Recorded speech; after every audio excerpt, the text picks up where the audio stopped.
in developing the lessons of the book in collaboration with my editor, Paul Golub, we were, of course, mindful. In fact, we were heavily influenced by the very striking parallels between Vietnam and Iraq.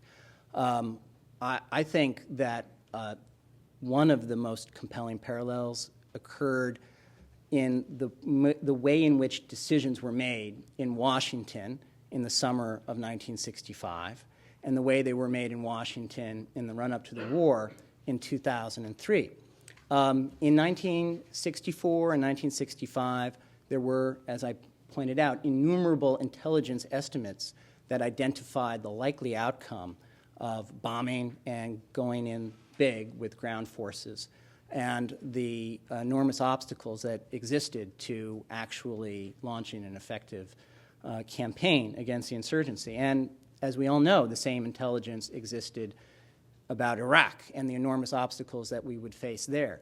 Yet we see in both instances that there was a cadre of advisors to the president who were just consumed by this enormous conviction. In Vietnam, it was that we could not lose, and in Iraq, it was that we had to find some way to overthrow this regime. And that's why I have entitled that lesson, Conviction Without Rigor is a Strategy for Disaster, because when conviction overwhelms the capacity for dispassionate, analytical, rigorous evaluation of the limitations of military power, the results really can be profoundly costly.